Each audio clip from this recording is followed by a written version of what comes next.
as much detail as you'd like.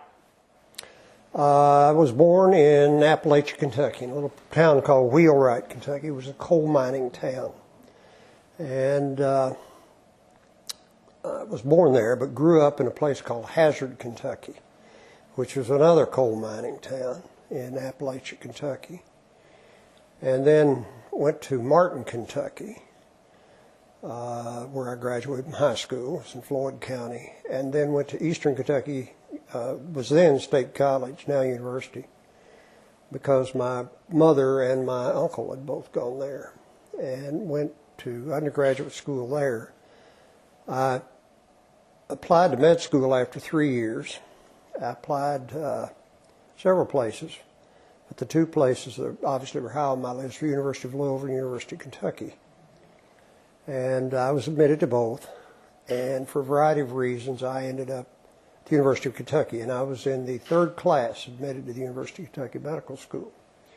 And my dean was Bill Willard. And I obviously stayed in medical school there for 4 years. I married just before I started medical school. And then I went to Northwestern as an intern. And at the time it was the Vietnam War. So I could, everybody was going to the military. You were just going to the military, period. And there was just a question of when. So I was all set to go to Oklahoma as an Air Force general medical officer, and they offered me the opportunity to join the United States Public Health Service and go to CDC as an Epidemic Intelligence Service officer. And I thought, well, that's kind of interesting. And I can tell you about the EIS, but it's kind of like SWAT troops for health. It's the guys who, whenever there's an outbreak of Ebola, you go flying into the Congo, or if, there's whatever. But anyway, I spent 2 years in the United States Public Health Service at CDC, was involved in reproductive epidemiology primarily. And then I left there and went back to Kentucky, to a place called Morehead, Kentucky. And Morehead was a little college town, Morehead State College. My wife had never finished college. She married me and put me through med school, being a secretary, typing autopsies for pathology. And so it gave her the chance to go back and finish college, which she did. And then I was doing primary care, family practice there. And I was also, I had a real interest in academic medicine. I originally was just going to be a family doc in the hills of Eastern Kentucky, but I got really interested when I was in medical school. Actually did some research in medical school, was doing steroid biochemistry. And then, so I stayed in Morehead for about 4 years. But what I did is I increasingly got involved in the medical school. So that they sent medical students out to be with me and to work in rural communities around Eastern Kentucky.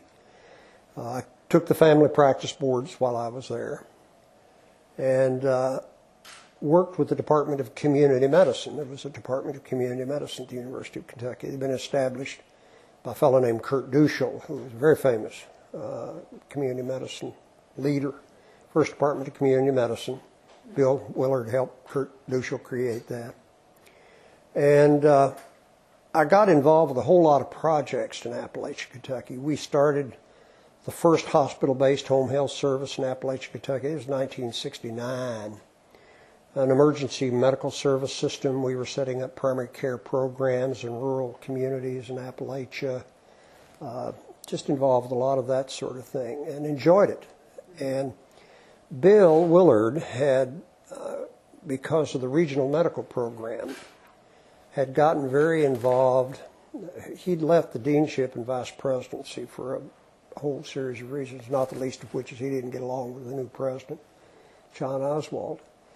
And he was interested in what I was doing in Appalachia, Kentucky, so he and I became pretty close, working together on projects, mostly which were funded by the regional medical program, including my position. And so Bill, I then sat for boards in preventive medicine and became boarded in preventive medicine. And Bill left in 1973 to come here. And then about, I'm going to say, maybe 6, 9, 12 months later, 73, around there, I got a phone call from him saying, I'd like to talk to you. And I met him at the country club, at the parking lot of the country club in Frankfort, Kentucky. And Bill said, we talked, and he said, I'd like for you to come down to Tuscaloosa. I'm starting a college. And he said, it's something that you probably enjoy because we're going to focus on primary care and community health. And I went back home and told my wife, I said, how would you feel about going to Tuscaloosa, Alabama? And she said, I'll never live in a state that has George Wallace as the governor. And I said, well, let's at least go down and look. And so I came down, and Bill and I had a real good conversation. Bill was, he'd been my dean, but I didn't have a lot of interaction with him in med school. I had much more interaction with him after I went into Moorhead. Moorhead was kind of a test site for a lot of the ideas that Bill Willard had about development of rural communities. And he had always had an interest in Moorhead, and I think was interested in what I did and how I was able to put that together. But I agreed to come, and what we agreed is I'd come as his professor and chair of family and community medicine. So we had a department of family and community medicine. I came in 74, in July of 74, and there wasn't a heck of a lot here.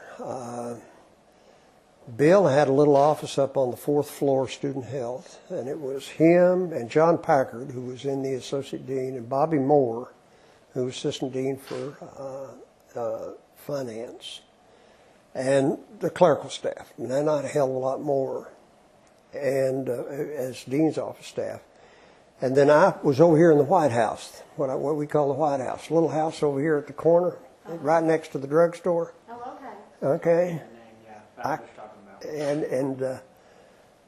So my initial office was over there, and we had Jim Gascoigne and me, and I'm trying to think who else was at the time.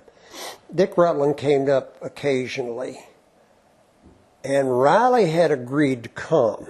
He hadn't come yet when I got here, but he had agreed to come. Is that Riley London? Yeah. Okay. So, and so that we were the family medicine group, and John Packard and Bob Peroni were the two internists at the time. And then I think David Heffelfinger and Jerry Davis were both here at that time in pediatrics. Was Dr. Bill Ellings a little bit later? Oh, he was much later. Okay. And a fellow named Ed Kimbrough, who was a psychiatrist, and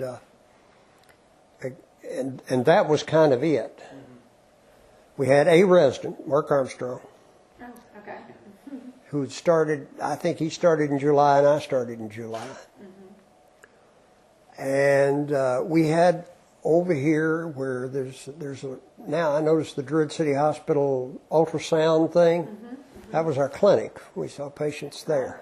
Okay. And so we worked out of there for that period of time. And then Rye came, and Bill Shazo was working in student health at the time. And so Bill and I went over and talked Bill Shazo into coming over to join us. And I recruited a fellow who was family practice and preventive medicine, a fellow named Terry Collins, who came to us from the University of Arizona in community medicine. Roland was here, and he was head in behavioral science at the time. Roland also was kind of the director or student affairs, medical student affairs person. He was kind of responsible for the medical student affairs. And then Mary Lita Taylor. Mary Lita was kind of the student affairs, every institution that has medical students has kind of a mother of the medical students. That's right. And that was Mary Lita. Okay. Mary Lita. And her husband was also a dear friend of ours, Peach Taylor, George Peaches Taylor. Okay. And so they were running student affairs. So Roland was here at the time. And then we slowly added faculty. Russ Anderson and Al Ratcliffe came in family practice. And we recruited Schulman, who was an OBGYN. He came. A little bit of a disaster, but he came. And then a fellow named Stan Foster, who was a psychiatrist, who came and stayed for a little while. So, Roland had another PhD behavioral scientist, medical anthropologist that he recruited. I can't remember his name. Okay.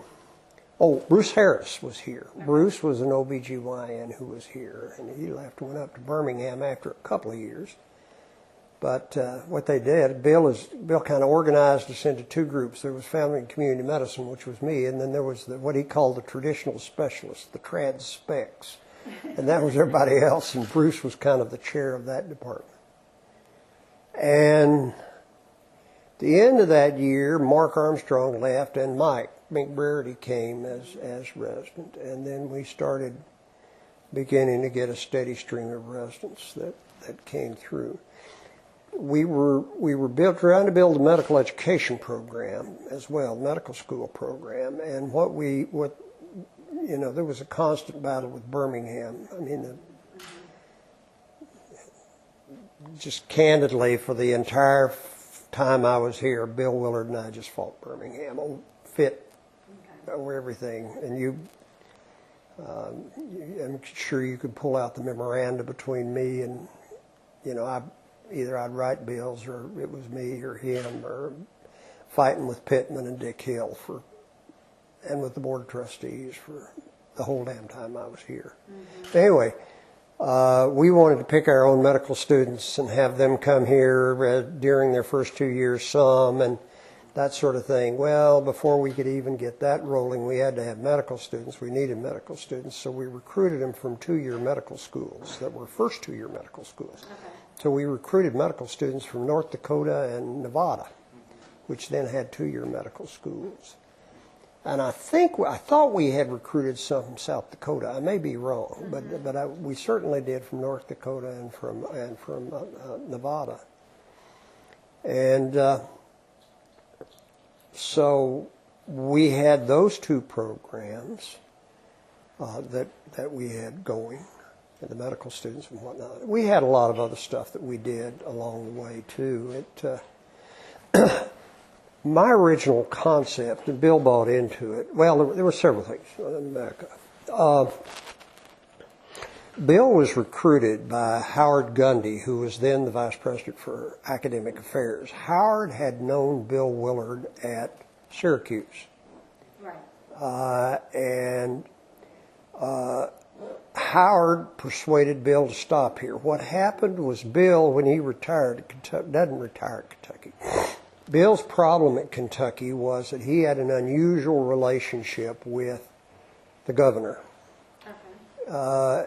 He had a good relationship with Happy Chandler, who was then the governor of the Commonwealth of Kentucky. Mm-hmm. Governor Chandler was a big supporter of the medical center at UK, which was under constant fire from the medical school at the University of Louisville, as you might imagine. I mean, this is all familiar.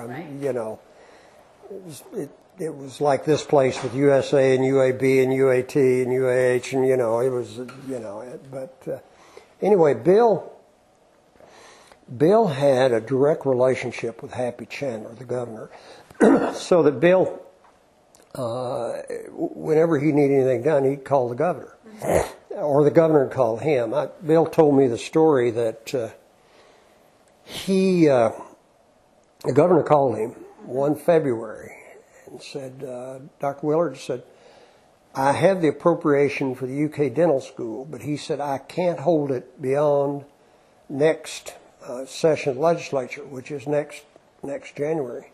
He said, you need to admit dental students by September, or I'm going to lose that money because of the battle at Louisville. And this is February. And he didn't have a dean, he didn't have student acceptance, he didn't have nothing. So Bill told the story. He said, you know, what I did is that I finally hired a dean. And he said, I admitted a class of 20 students, and I didn't have anybody to teach them, so I put them in with the medical students. And sure enough, because when I was a beginning medical student, so we had dental students with us because he didn't have any dental faculty to teach them. But he got the money stabilized. And the other story I love to tell about Bill is that Bill and I were driving down Montgomery to meet with Governor Wallace.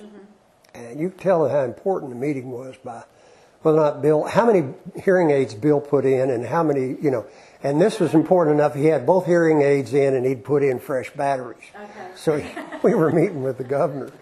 And I was talking with him about meeting with George Wallace and, you know, dealing with demagogues. And his comment to me was, you know, there's an advantage to that. He said they all have a monument complex, an Oedipal complex, and they love to build buildings. And he said, I'd go to Happy Chandler and say, I'd need money for a building. He said, not a problem. He said, he damn near signed the check. And he said, George Wallace, same way. You know, he wants things dedicated to him, bricks and mortar. So it was like Huey Long, and you know, down in Louisiana. So he said, there's an advantage to having despots as governor because they will take good care of you. So, anyway, he had that special relationship. And Frank Rose, who was then the president of the University of Kentucky, was not offended by that. He said, you know, Bill, whatever you need to do to get the medical school going is fine by me. But then we got a new president, a fellow named John Oswald. And Oswald there were two problems. First of all, he didn't like Bill having the direct relationship with the governor. He felt like that you know, the dean of the medical school ought to go through the president of the university to the legislature and to the governor. So that bothered him.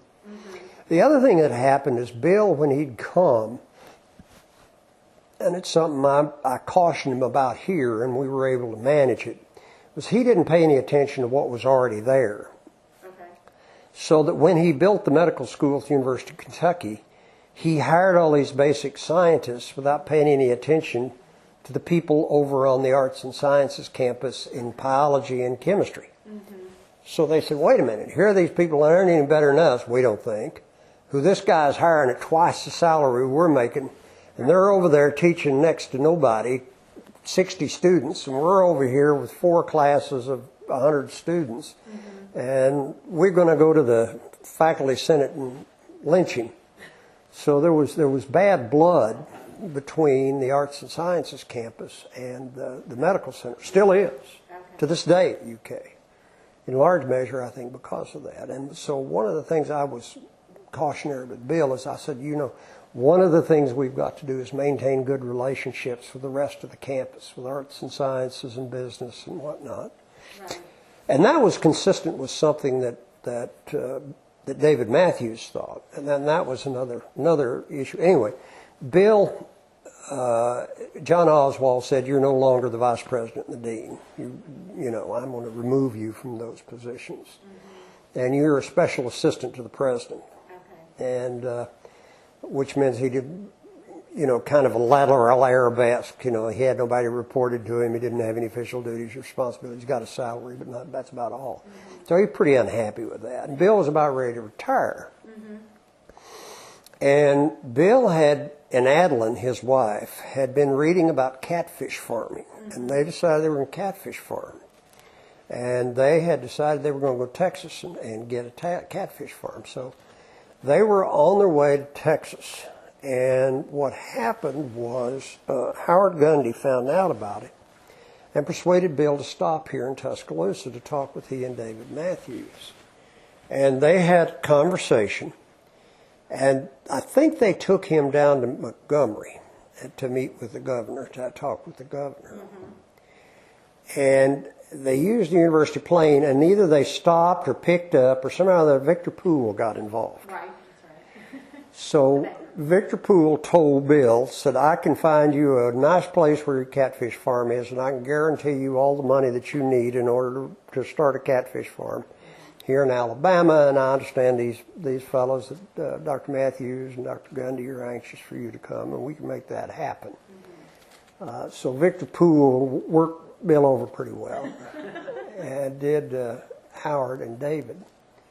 and persuaded him to come as the founding dean of the College of Community Health Sciences, which is how he came to be here, and had a catfish farm down in Moundville.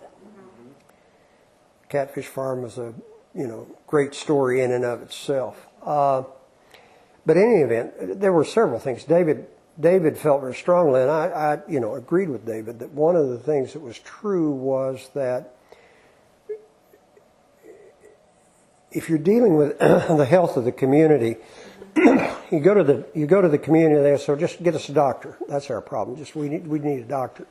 But in point of fact, they needed more than that. That the community needed the benefit of a whole variety of things to try to facilitate their health. We've gotten much more sophisticated about that now. A thing called socio-ecological determinants of health have become very important. That education, jobs, built environment, all those sorts of things are as important to health as is the medical care system. And David understood that, I think, and Bill did, obviously. And so he was anxious, David was anxious to have us engage the rest of the university with programs and activities related to health. And that was real easy for us and made for, I think, a very much more relaxed and pleasant environment here because, I got involved with the law school. We were involved with the business school. There was a healthcare management program. The law school had a law center that was concerned with what was going on in the state. And there was a fellow who I worked with there who we were involved with school social work. We were involved with the School of Social Work, Human Environmental Sciences. We were involved with nutrition and activities inherent in that. So that we worked closely with all of the colleges on the campus. And was that kind of a new thing at the time? I mean, well, you didn't experience that. It doesn't sound like in Kentucky. It wasn't the experience of Kentucky. And in general,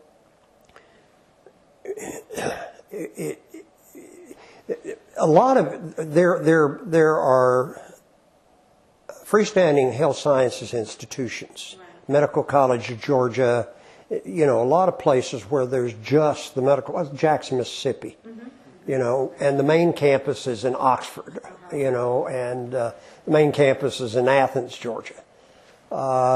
So that there's not an understanding of that. And in the places where you have medical centers develop on campuses which have arts and sciences, and the arts and sciences campus,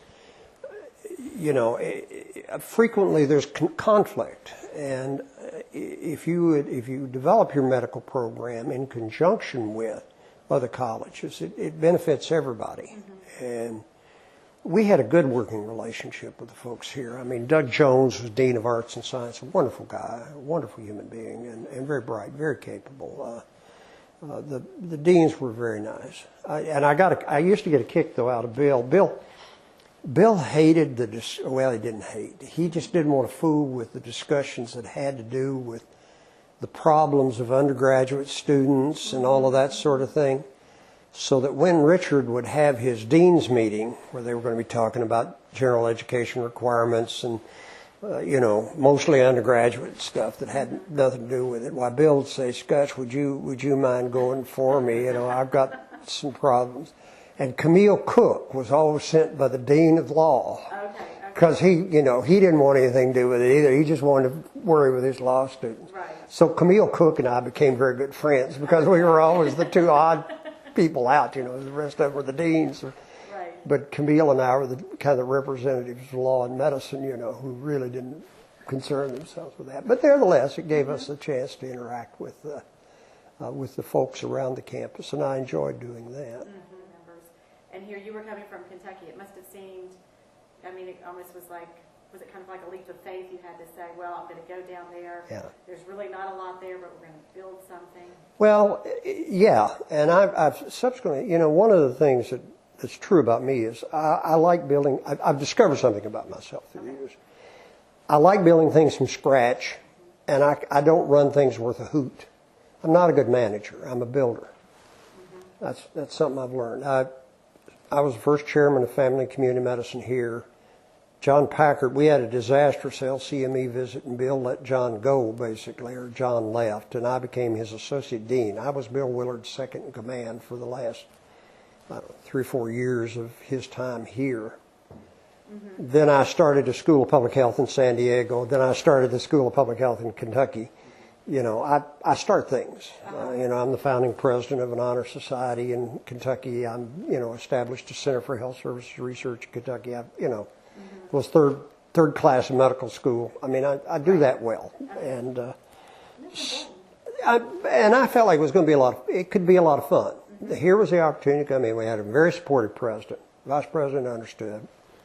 A man who I admired, who was a giant in the field. I mean, Bill Willard was incredibly well respected in everything that he did, and work with him, and then be able to implement a program that had a lot of my philosophic orientation and bent anyway, and that is that, you know, primary care, focusing on primary care and community medicine, community health.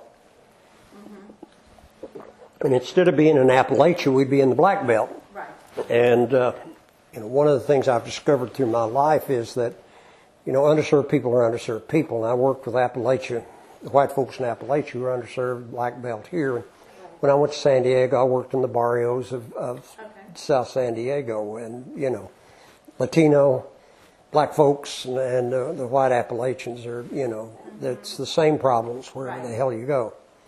And, you know, so I felt like it was going to be the opportunity to apply some of the lessons I'd learned in Kentucky and be able to do some fun things here.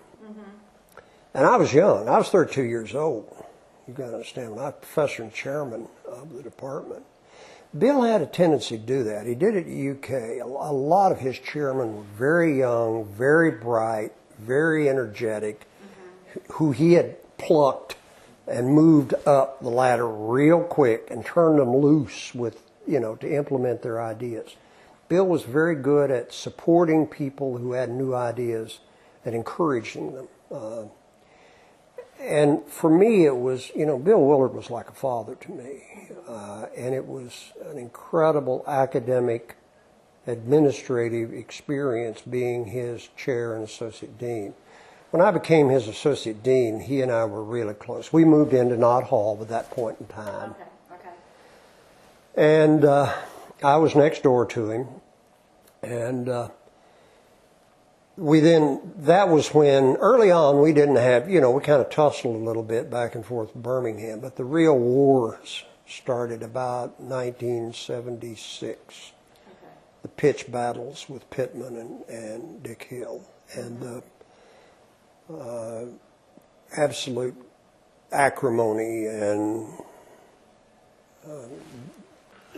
you know, there's a whole chronology Laura Hall sent to me that I'm happy to share with you all, that has all of the memos back and forth, and the consulting committees and the liaison committee reports, and this report and that report, and the board of trustees directives. And part of the problem was that David, in about 1976, 78, somewhere in there, left. When this university was, when Frank Dickey was president, he ran it all. Okay. When Frank Dickey stepped down, David was 34 when he became the president. He was a young kid. And there was the feeling that he couldn't run all 3 campuses, so they gave him just this campus. Okay. So then there became the pitch battle between the 3 campuses, and particularly with UAB. UAB had been the medical center. You remember, this was the original 2-year,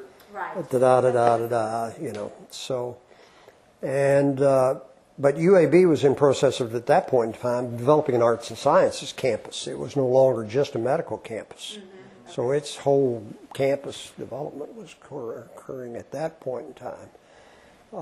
But David went to be secretary of HEW. So Richard Thigpen was named acting president, because the assumption was David would come back after his time. And Richard was a good man, I think, but Richard didn't have the power that David did. And Joe Volker dentist up at UAB, and Dick Hill and Jim Pittman just ran over Richard and ran over us. And it was about power and money. We had a separate line item appropriation. Birmingham wanted to control it. Okay. We had a different medical education philosophy, emphasizing primary care and community medicine. They were very committed to bench research and more NIH money. We had a different curriculum. That drove them up a wall. We appointed our own chairs. They didn't like that. Our chairs reported to Bill. They didn't like that. Bill reported to David. They didn't like that. Okay. And what they did is used the accreditation of the medical school, the LCME, as a mechanism to pry control while David was gone from Tuscaloosa to Birmingham. Okay. And I can bet you $1 that Bill Willard is rolling in his grave if he saw that thing on the front of this building, the University of Alabama School of Medicine, Tuscaloosa campus.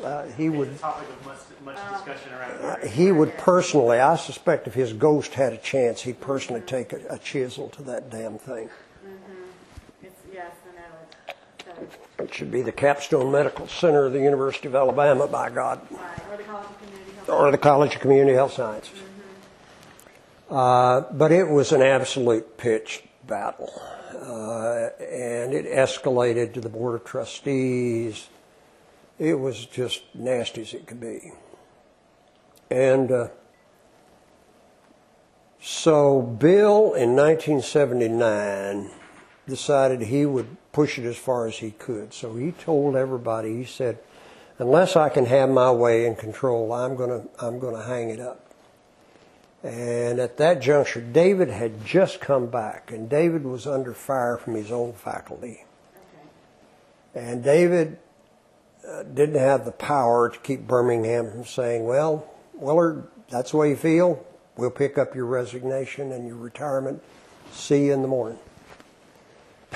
One of his last acts was to name me the acting dean of the College of Community Health Sciences. That was one of Willard's last act. One of Willard's last acts. However, that lasted only about 30 minutes until they found out about it in Birmingham. And Pittman or Dick Hill or whoever called David Matthews and said, over my goddamn dead body, and that I'll appoint the dean of the College of Community Health Sciences. Bill Willard can't appoint his successor. And not only that, I dislike him as much as I dislike Willard. And DeShazo, there were three of us he hated, me and Bill DeShazo and Bill Willard. And so he decided he'd appoint Riley, because Riley was easygoing, likable, and to do whatever Jim wanted him to do. And, Right. Riley loved it. yeah. And so Riley was appointed, and I resigned as associate dean that day.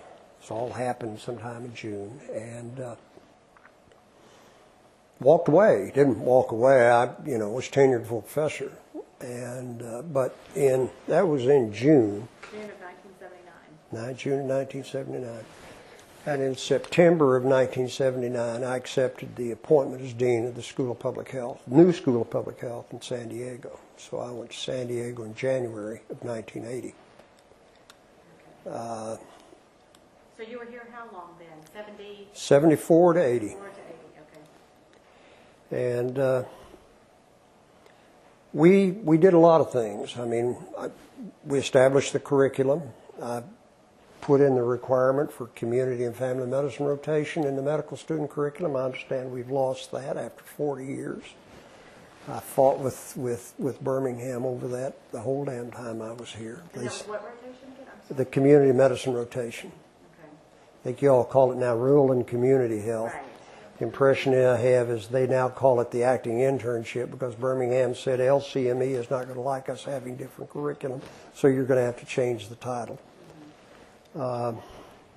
We had pitch battles over that curriculum. But, we, at that point in time, continued to prevail. So we set up the medical student rotations. We set up programs. We were involved with everything under the sun. We'd set up a family nurse practice-based clinic down in West Blockton. Okay. And I had a nurse practitioner down there that I supervised, and so we had a program going there. Had money from West Blockton. or to do West Blockton. We were working with people in Utah and West Alabama Health Services, Okay. and Ruck Steigers and a fellow down there, and I can't remember his name, but Sandrell, when she finished, went down there with him. And so we were working with things and sending students down there. I started the family medicine residency at Selma. Okay. Okay. That really sent Birmingham right up the wall. I went down there, and it was Bill DeShazo and I. God love Bill DeShazo. Bill DeShazo I love. He was you go out and you'd say, find me an Alabama country doctor, and you'd find Bill DeShazo. I loved Bill DeShazo. Bill came up to me one day and he said, "Now, Scutch," he said, "what we need to do is go down to Selma and build family medicine residency." I said, "You're out of your damn mind, DeShazo. What are you talking about?" He said, "Let's go down, Scutch." He said, "Let's just go down." So we went down there. There was a wonderful family doctor down there named Don Overstreet. Wonderful human being. And he introduced me to Don. Don took me over to the hospital. We had some good conversations. And I started working with Don a little bit. And the next thing you know, I thought, well, hell, we could probably do this. Yeah. And I had some wonderful experiences driving back and forth to Selma and working with him. We needed a family practice center down there, and there was a doctor's office that had just been vacated, and it was just perfect. And I didn't know where we'd get the money to buy it. And Don said, "Well, why don't we ask the city to get it?" I said, "Well, if you can make that work." And he said, "Let's go talk to Joe." So we went down to talk to Joe Smitherman, and Joe Smitherman was the mayor. Well, Joe had been the mayor during the Troubles, as they call them in Selma. And so Joe and Don Overstreet and I talked about it, and we described where this place was. Right, it was a wonderful place. And he said, "Well, let me see what I can do." And he called me in. He said, Dr. Scutchfield, I need you and Dr. Overstreet to come down and make a presentation to City Council. The City Council at that point in time was half black and white, half white in Selma. And Joe Smitherman explained what he wanted to do, and there was the leader of the black faction stood up and said, Mayor Smitherman said, "It's always a delight to be on the same side with you." Said, "We agree with you. We need this residency program, and we're going to vote with you to go ahead and buy the building." So it was a unanimous vote to buy the building. And then we got the residency approved. Okay. And then Richard Thigpen and I got a call. I got a call from Don Overstreet one day, and he said, "Scutch," said, could you come down for a luncheon so we can kind of inaugurate all this?" I said, "Sure." He said, "Would you bring Richard down with you?" I said, "Sure, I'd be happy to see if I can get the acting president to come down." So Richard and I drove down there, and they gave me and Richard keys to the city of Selma, Alabama. So I have a key to the city of Selma, Alabama. Very proud of it. And a picture of me with Don Overstreet and Richard Thigpen and Joe Smitherman. Him, Smitherman, presenting us with the keys to the city of Selma, Alabama. Well, boy, and we persuaded the guy who was on the Board of Trustees to get to the legislator to have money come through the University of Alabama to support that residency program. Okay. Well, you can imagine what that did in Birmingham. It's like skyrocket. They went nuts. But they couldn't do anything about it. No. Because we had the legislature and we had a member of the Board of Trustees. They're not going to, cross them in order to have that money go to UAB instead of us in Tuscaloosa.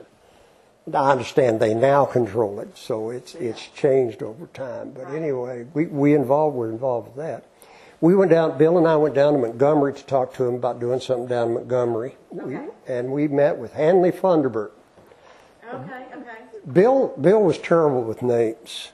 And we going on the way down, he said, "We're going to get with that Fundy Hunderberg guy." No, it's Hanley Funderburk. But anyway, we met with him. Well, that sent Pittman right up the wall. Oh, gosh. And then we flew down to Dothan. There was a guy who was a physician in Dothan who had graduated from UK. Oh, okay. And knew Bill Willard. And so we went down to Dothan to talk to them about doing something down in Dothan. Okay. Somebody told me they were starting an osteopathic school down in Dothan nowadays. Well, they wanted us to start a family practice program down there, and we went down there and talked. Well, again, that sent Pittman right up the wall, So he called us the Gold Dust Twins. He said, "Damn, the Gold Dust Twins are at it again."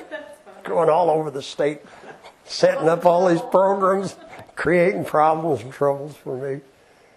And we got involved in Hamilton. Now, I argued against that, and we ended up with some character up there, and I never have understood. And but we worked with Hamilton's son. Bill was kind of responsible for that. And we obviously worked with Fayette and Dick Rutland and the folks up there, and also with Bill Owens and in Centerville and Ruck down in Rucker Steigers down in Utah. Okay. I remember when I first came here, Maisie Blanks was kind of the recruiter. She helped Bill with physician recruiting. We had a hell of a time trying to recruit faculty to the college. I mean, it was hard as it could be. And that was because it's Tuscaloosa, it's Alabama. This is a new program. What are you guys doing? You ain't got nobody, to speak of. Well, I mean, it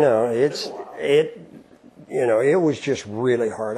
My wife and I cooked I don't know how many meals for recruits that we had through here, and we, just recruiting like crazy. I'll never forget. There's a story that actually a friend of mine tells. It was a fellow named David Lawrence, and David was between gigs. Dave was a physician who'd been with me, a classmate in med school, and he'd gotten his MPH at Harvard, and he had been a Peace Corps doc in the Dominican Republic, and he had worked in Chile during the Allende administration. He'd been a AID Hopkins person who had been assigned to Chile. And so he had a real strong background in community medicine. And I was, at that point in time, I had become Bill's associate dean. So I persuaded Bill DeShazo to become chairman of family medicine. So I said, Bill, you make, and what we'll do is split off community medicine, but I need a new chair of community medicine. I was trying to hire Dave Lawrence for this job. And David was, and I knew this, had been quarterback of the team at Amherst. Okay? And so I said, hell, this is a piece of cake. So I went to DeShazo and I said, look, let's get this guy with the bear. And he said, okay. So the afternoon we were recruiting David, and we had he and his wife down. Bill had arranged for David to go to the practice. David tells a story. I don't tell it. He tells it. He said went over there and said he was at the practice. He said he was standing there watching. He said all of a sudden he heard this crunch in the gravel, and he heard this voice says, "Get in, Doc." He said it was the bear in his cart. He said, hell. He said, I got in. He said, and we started down the sideline, and he said, I didn't know exactly what to say to the bear, but I said, I knew that they recently decreased the number of assistant coaches he could have in the NC2A. So he said something about, well, I understand, Coach, that you're losing some of your assistant coaches. And he said, the man stopped the cart, and he looked at me, and he said, tears started rolling out of his eyes. I said, Doc, said, them boys is like children to me. He said, I just hate losing them. It said, we went on down to the tower, and he said, I'm going up in the tower and coach, Doc. Why don't you come up and hit me? So David said, I got off and went up in the tower with Bear Bryant to watch the practice. And said directly, the Bear put his arm around me and said to me, he says, Doc, Dr. DeShazo tells me they want you here pretty bad. He said, I'll tell you what, said, we value our faculty here at the University of Alabama. He said, you come here, I'll make sure you've got damn good football seats, son. You hear? Well, David ended up going to Portland, Oregon, where his mother was.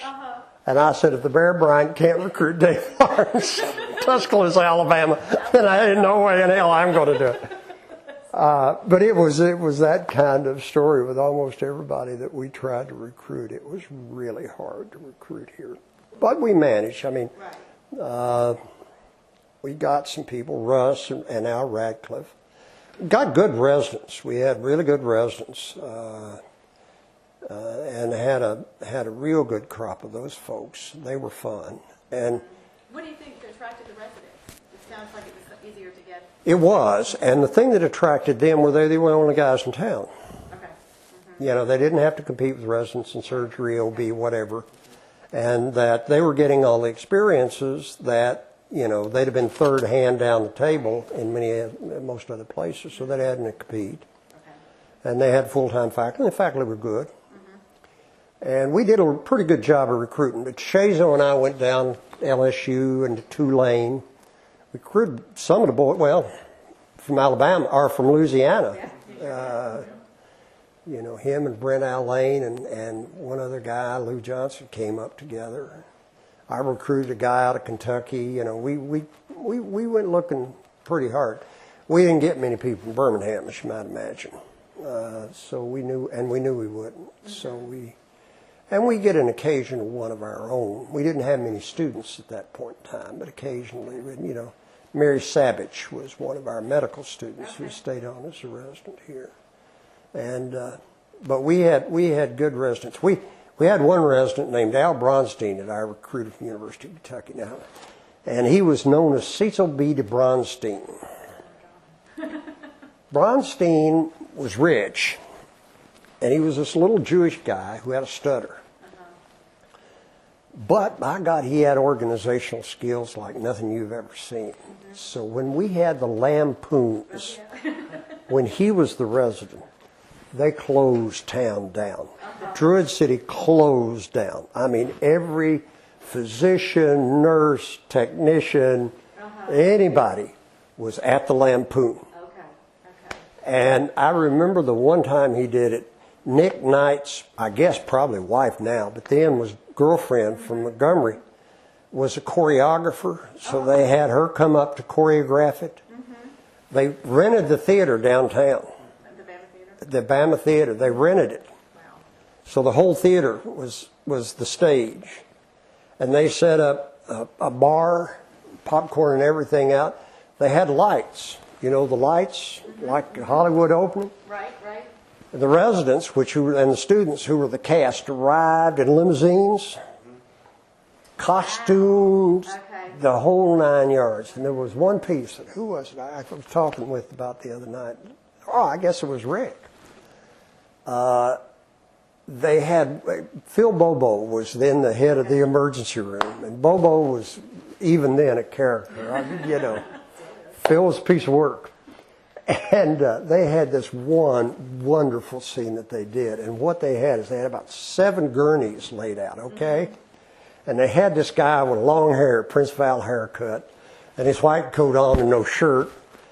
And it was the disco time. So there were the disco lights. Right, right. And Staying Alive was the music. And he went down resuscitating patients on the gurneys to Staying Alive. I mean, it was priceless.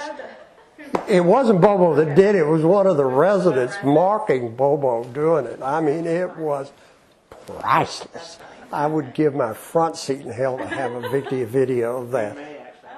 Oh, man. That one was just, it's Staying Alive, man, and it was great. And then they had one of the residents, can't remember which one it was, saying, Old Man Willard, to Old Man River, that old man Willard, he don't say nothing, he just keeps rolling.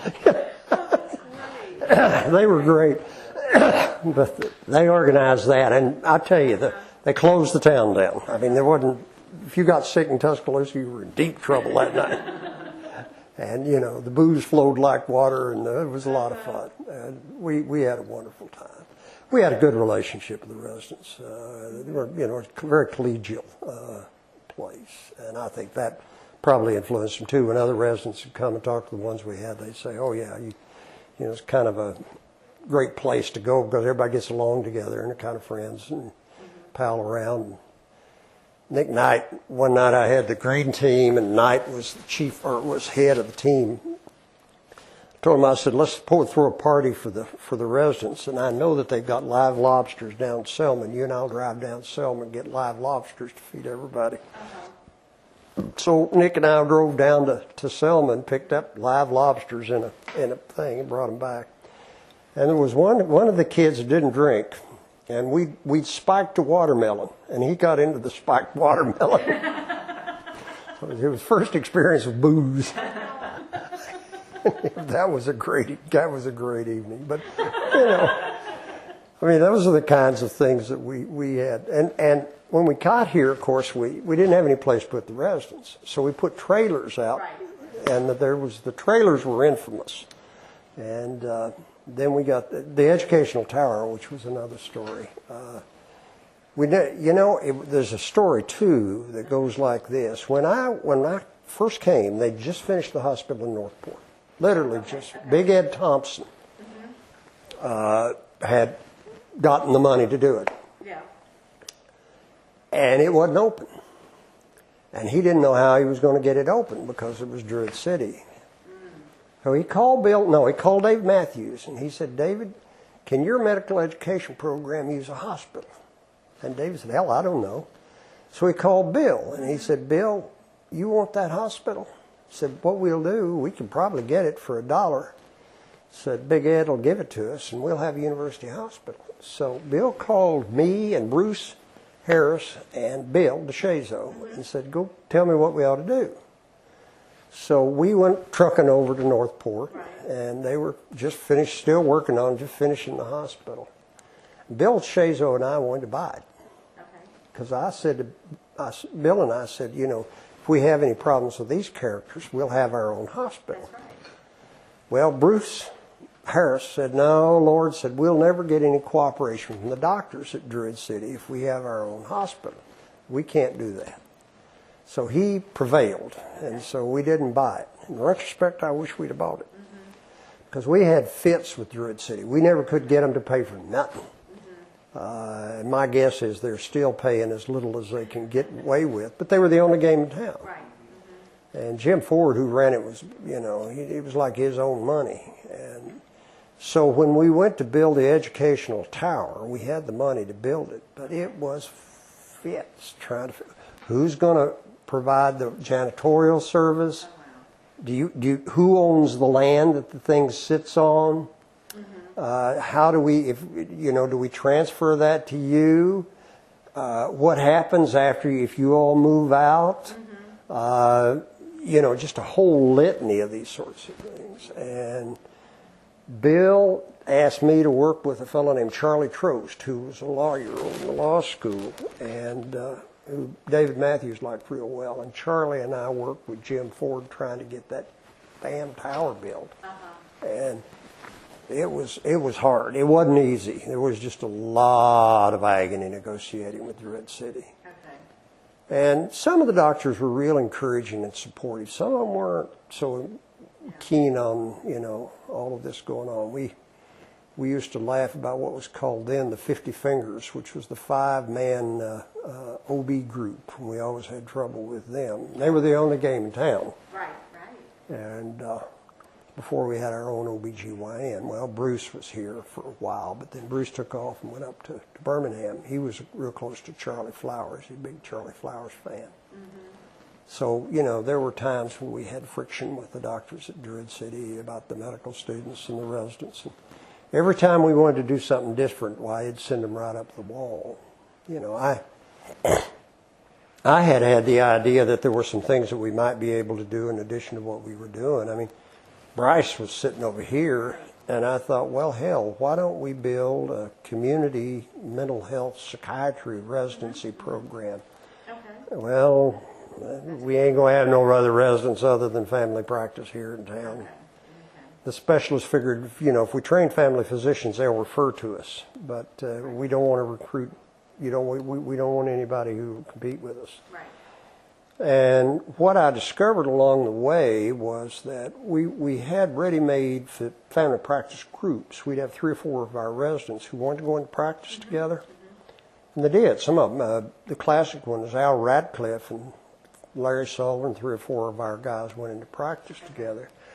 But a lot of them wanted to go to communities, and they'd say, but the problem is that there's no surgical support there. And that what we need is a couple of surgeons to go with us to create a kind of a surgery family practice group. And so I thought it might be a good idea to try to train real, honest-to-God, rural general surgeons. Well, that went over lead balloon, as you might imagine, with anybody. So that didn't go too well. And those were at least two ideas I had. At one point in time, Phil Bobo worked with us real closely, and I thought about perhaps even an emergency medicine residency. And about that time, Phil got crazy, so he got harder to deal with, and so I kind of abandoned that idea. But Phil had been very supportive. We had an EMT program, and we were training EMTs left and right, and we were setting up a model system. Phil was doing a pretty good job at that point in time.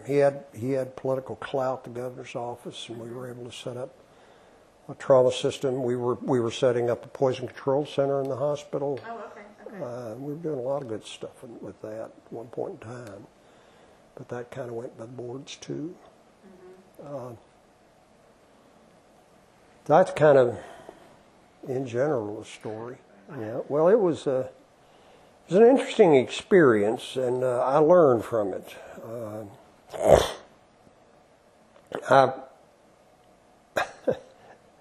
I have never started anything that's been easy. This one was probably the most difficult I've ever dealt with because of Birmingham. And Bill, it just drove Bill nuts.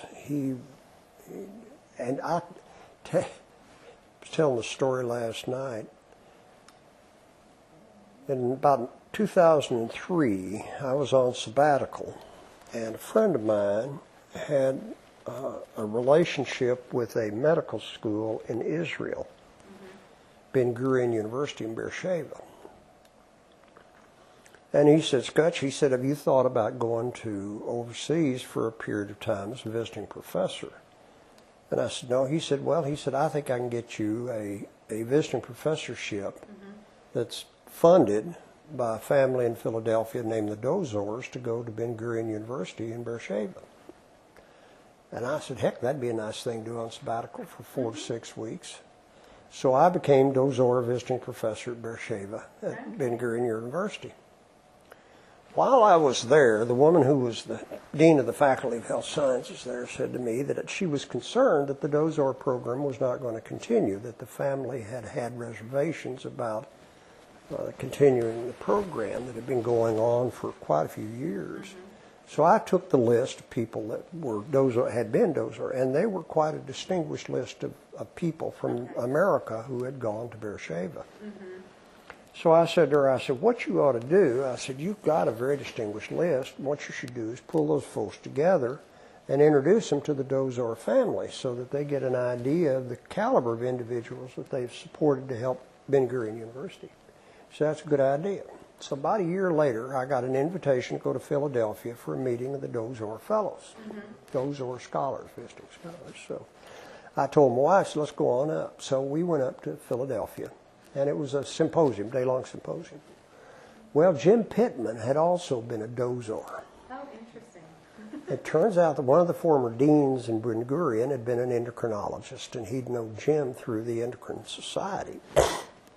So during the course of the day, Jim said to me, he said, I want to talk to you tonight, Scott. I said, sure, Jim, happy to. So that evening, we're at the reception. He comes up to me, and he leans over to me, and he says, why did you and Bill Willard do what you did? You guys weren't real doctors. You were public health doctors. We're real doctors in Birmingham. You were out there doing all this stuff, just running Alabama medicine. And he just went all over me. And I said, Jim, I said, that's 40 years ago. Give it up. You won. It's over. Yeah. Forget it. And he just couldn't do it. He had to yell at it. He hated me. He hated Bill Willard, and he hated Bill DeShazo and everything we stood for. And it was still all over him. And I was laughing. They told me that Jim had strokes and that he was, pretty moribund now. And I was reminded of, Samuel Adams, the day that he and Thomas Jefferson died, raised up in his bed and said, Jefferson still lives. I'm sure that Pittman's raising up his bed and saying, Scutchfield still lives. But, I mean, it was a pitched battle. Well, it was interesting because then I went to San Diego and I had to fight Berkeley and UCLA to build that program there. Okay. And then We had experience. yeah, and then the funny thing is I went to Kentucky to build a school of public health at UK. Well, it turns out that the people at the University of Louisville had decided they were going to do that too. Okay. So I had to fight the University of Louisville. And guess who the provost of the University of Louisville who I was fighting? Carol Garrison. Oh my God. It's a small world. It is a small world. And and the other thing, of course, is that one of my real good friends when I was dean in San Diego was the dean at UAB, Eli Capilouto, who's now president of the University of Kentucky. So everything comes around, goes around, you know. So Eli and I have made. He was not involved in any of all of this. This happened before all of his involvement. So he and I are and remain friends in Kentucky together. But Carol Garrison and I had pitched battles, you know, with the Council on Post-Secondary Education in Kentucky. And, you know, what I'd done to that point in time, I learned all the lessons of academic politics, which I now know pretty damn well because I fought Birmingham, UCLA, Berkeley, the University of Louisville, two higher education authorities, the Board of Regents of the University of Alabama, and, you know. So I'm pretty savvy when it comes to. And I've told my wife I ought to write a book called The Young Person's Guide to Academic Administration. That's true. That would be very valuable. But one of the initial. Well, I'm all those battles. Well, after all those battles, I'm glad it's still here. And I believe, you know, I've obviously, you know, Rick was one of my residents. And Rick and I have had conversations. And I think Rick's approach will, I think, benefit this college and the university. Part of the problem was that we had a mission that we had not articulated. And that even in Kuwait, that mission was one that a lot of people bought into, particularly the people in, you know, rural Alabama, rural Alabama communities. I think sometimes if you make that mission and goal explicit, then a lot of people will say, well, that's a good mission and goal, and I buy into it. Now, there are people who ain't likely to be the University of Alabama, Birmingham. But they at least know where you're coming from, and everybody else understands that you have this mission and they have that mission, and that both are of value. And then they may decide how they want to support each of those missions. You know, and that was the problem, I think, in part that we had, is that Jim had the notion that the mission of this place shouldn't be what David and me and Bill Willard and a lot of others felt it should be.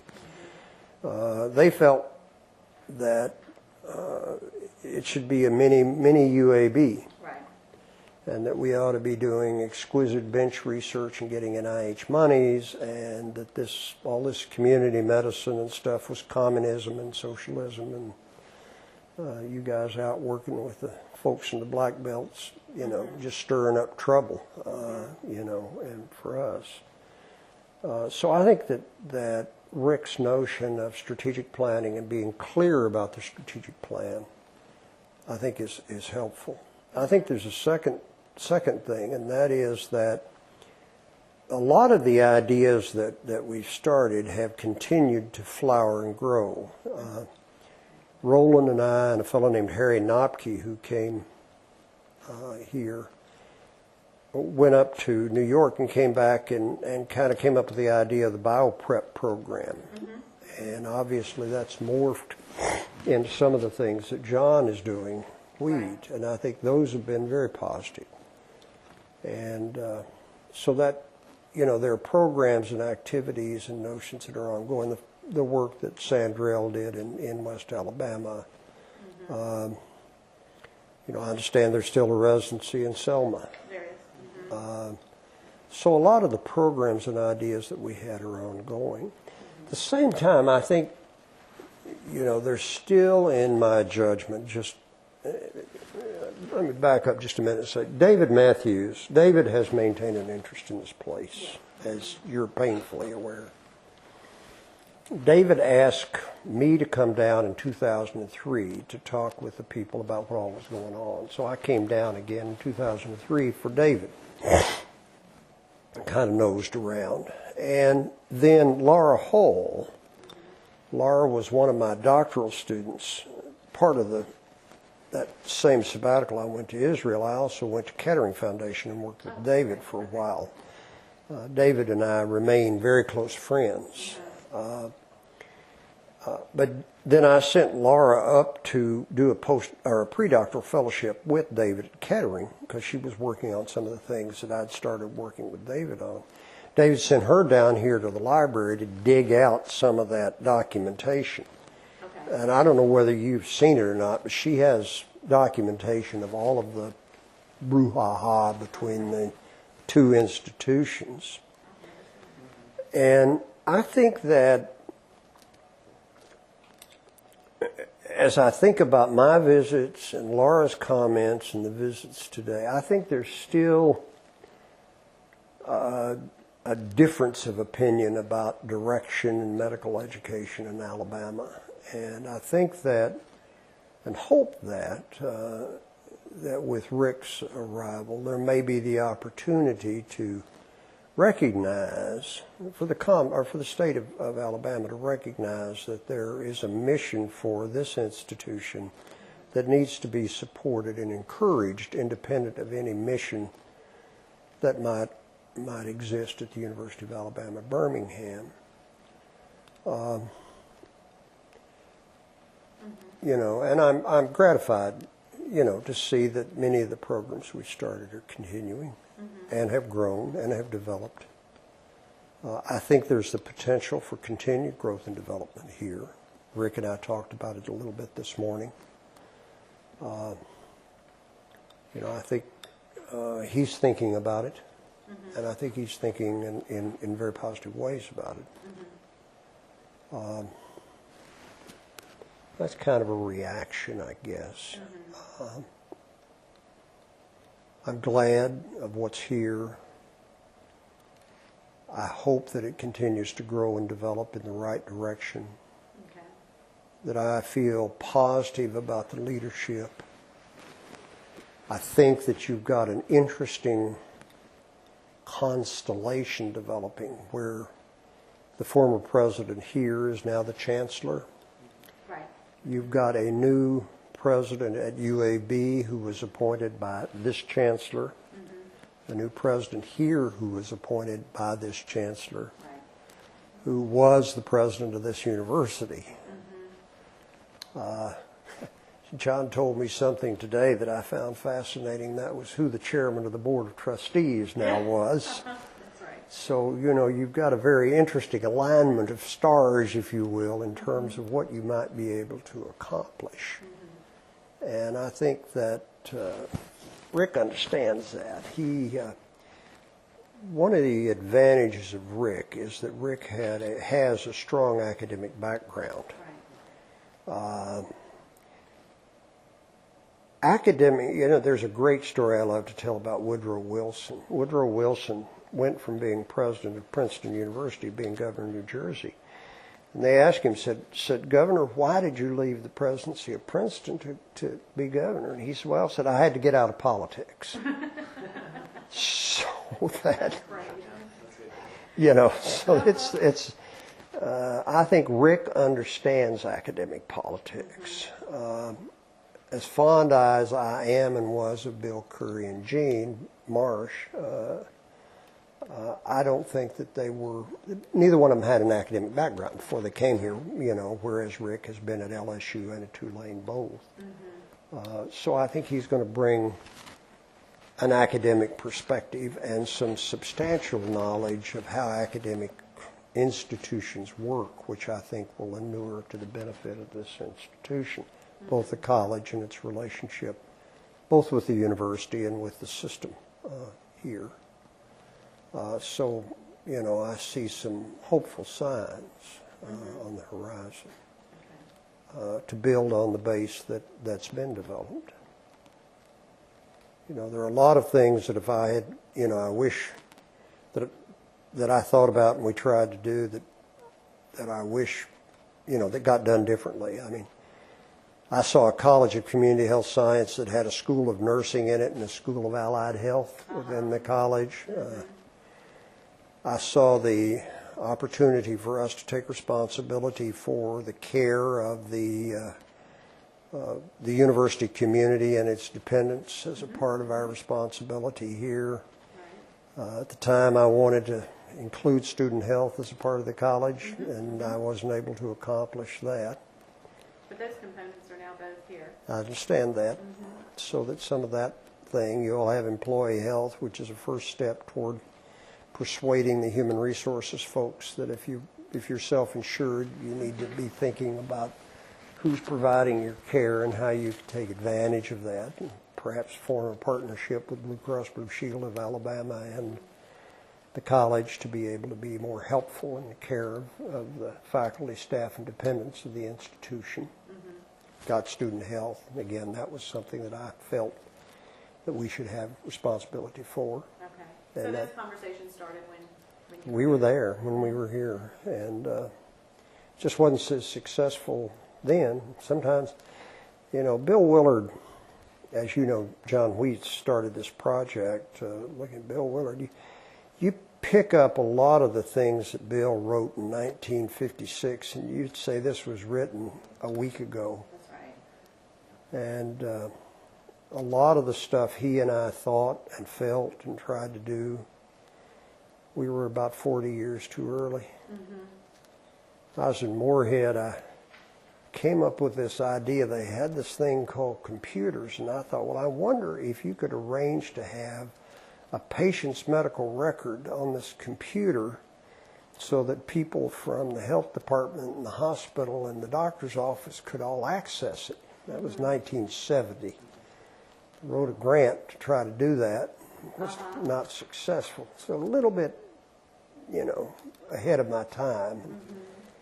Bill, I think, was a little bit ahead of his time, too, and a lot of the ideas and feelings and whatnot that he had are obviously coming to fruition now.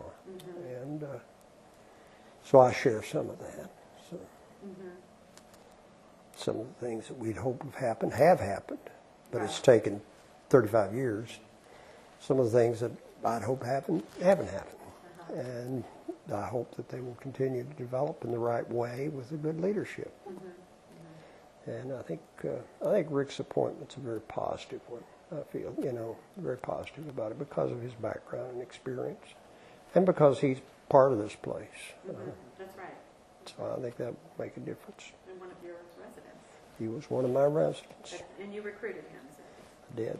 Bill DeShazo and I recruited he and Brenda Lane and then Lou, all three from down at LSU.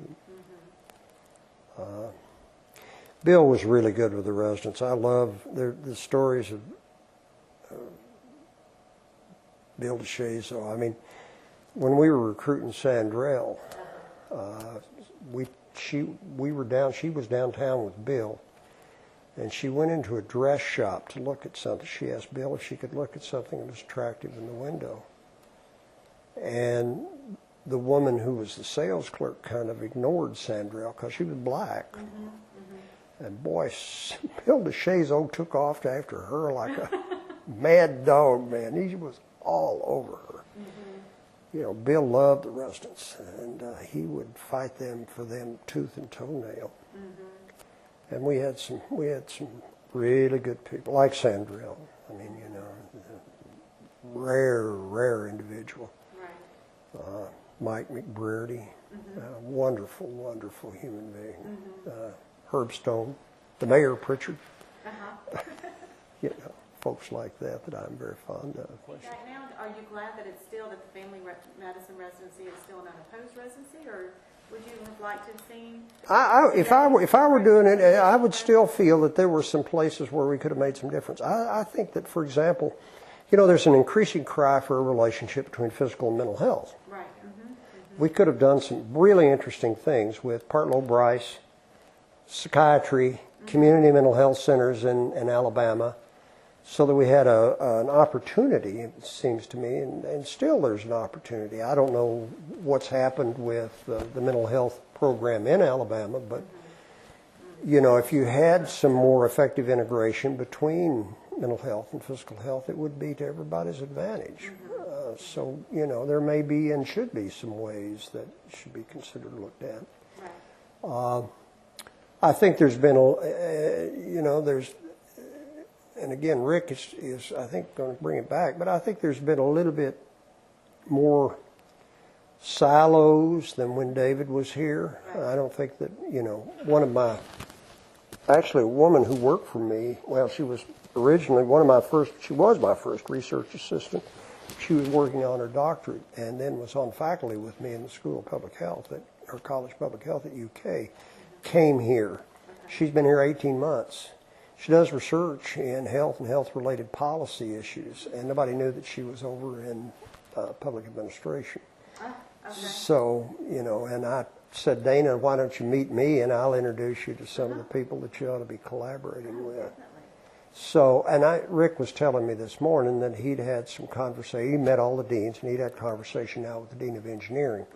So, you know, one hopes that some of the notions of the silos in the university. Right. I used to laugh when I went to University of Kentucky. I worked with a guy who was chancellor of the medical center, Bill's successor, Bill Willard, Peter Bosworth, and then Jim Holsinger. And I told Jim, I said, you know, what I want to be is the university's chief silo spanner.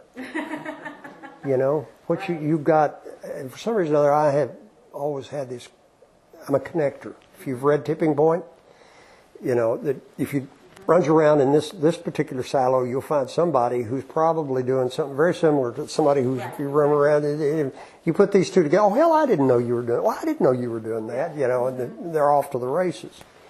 And so, you know, I think that there'll be more of that. And I think that was a very positive opportunity. And I think David, very supportive and encouraging of that. And I suspect that Rick will be good in doing that, again, because he has an academic background and understands from his experience at Tulane how a university operates and how you have to work within universities. Universities are a strange environment. They're a cloistered paradise. Right. Very strange to people who don't know how they operate, and they do operate in very strange ways.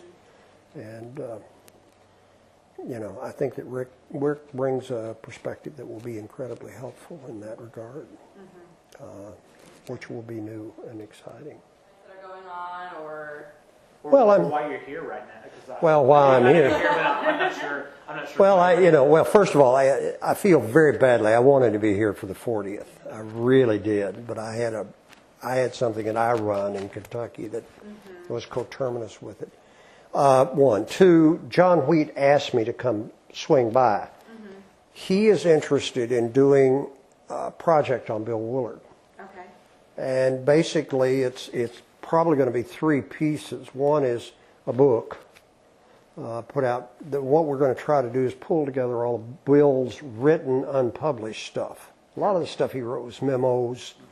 It was great literature. They never made it into the published literature about his philosophy of medical education and community medicine and public health and preventive medicine and all those sorts of things. And then a kind of a meta collection of all of the papers and activities that we can about Bill here. So there's an archive, a meta archive. Okay. And then he is interested in doing some oral histories of people who knew Bill, about Bill. And I was talking with the folks down in the library downstairs about taking those oral histories about Bill. And again, at the University of Kentucky, we've got a center for oral history. And it's done oral histories on a lot of the famous Kentuckians. And to put together some sort of oral history from a lot of the people who knew Bill, who are now dying off, his daughters, that sort of thing. Bill Winternitz, would be a very positive kind of thing to do. So and he said, why don't you come up? And I think while he had me up here, he did this. He wants me to talk about community medicine a little bit. Wanted me to meet Rick again. Rick wanted to say hi. So, and I was down at Gulf Shores on vacation, so I just, stopped by on my way by. But so I told Rick, and John certainly knows this, and that is that anytime I can be helpful, I'm anxious, however I can be helpful to the institution. 5 years and 6 years of my life are invested in this place, and I have the scars on my hide to prove that I was here. And so it's I've said that publicly.